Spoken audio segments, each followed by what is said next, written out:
Hey guys, it's Lex, and I decided to do a modern style starter house for you. I don't know if anybody's ever done starter houses before. Generally what people tend to do is if they're going to make a starter house for a single sim or for a couple, even a small family if you're able to, they try to keep the houses under 20,000 simoleons. At least I try to, so it's like a proper price-wise starter house. Sometimes if you start with a larger family, your sims will have a larger money budget, but I try to keep mine under 20,000 simoleons. I decided to do that kind of like open staircase look downstairs. I thought it would look really neat if there was just kind of floating stairs in the middle of it and have them not be against a wall. I have a whole series of these modern style starters. I think I have them titled like Mod Squad starters, and they're all numbered.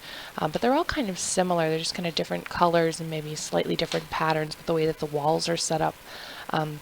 I was trying to do kind of like a thing out front here with maybe a pool or like a fountain so that it would look kind of like the house was sort of floating a little bit, but not really, because since you don't have as big of a budget, you can't put the water all around.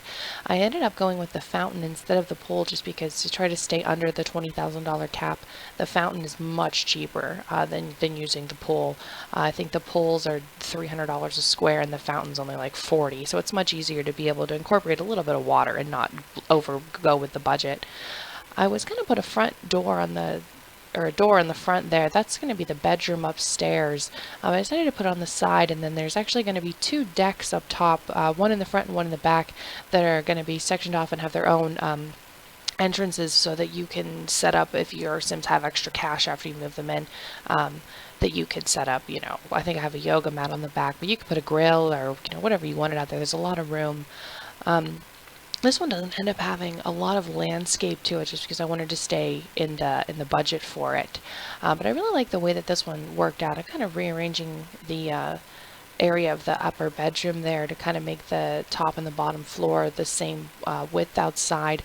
I know it's a modern house, so a lot of times they don't have to be very symmetrical, but I have like a weird OCD thing with them where I like them to be kind of similar with where the windows are placed and things like that.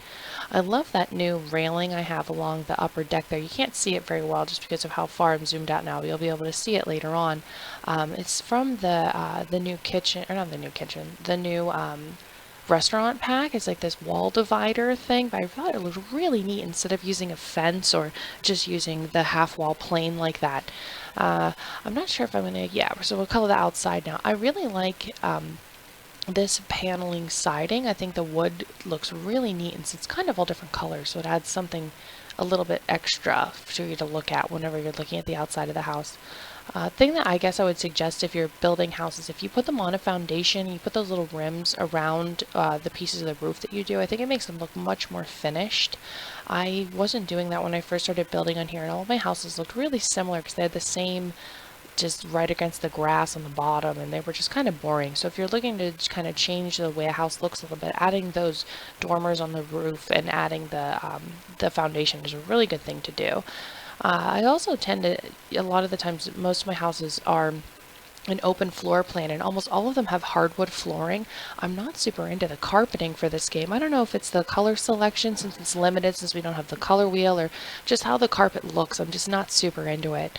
I ended up doing a very neutral wall for this because later on, whenever I start placing the furniture, I put some red furniture in it to give the rooms a little bit of pop, but it's still kind of plain.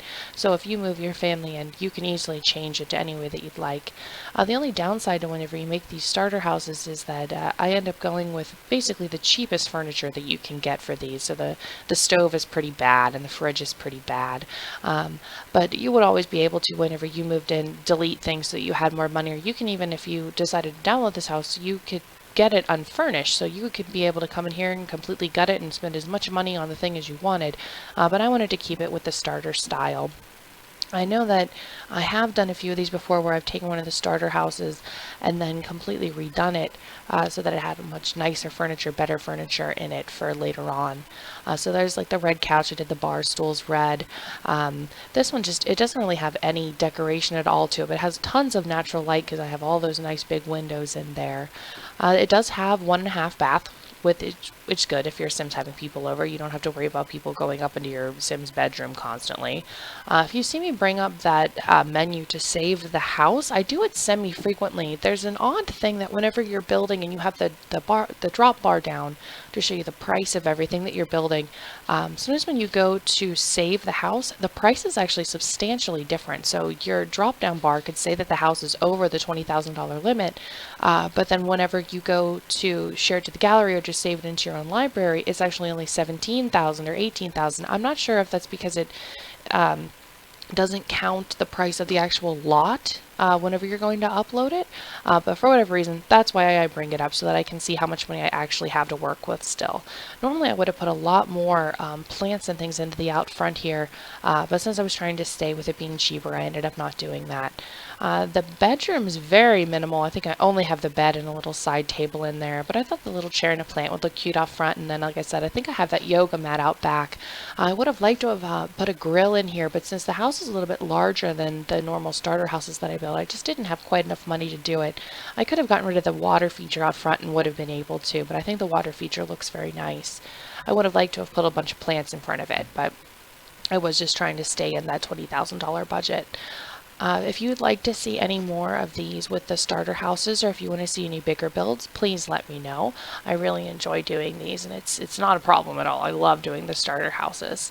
I hope you guys enjoy the video and have a really nice afternoon, evening, whatever time it is where you guys are. Happy simming!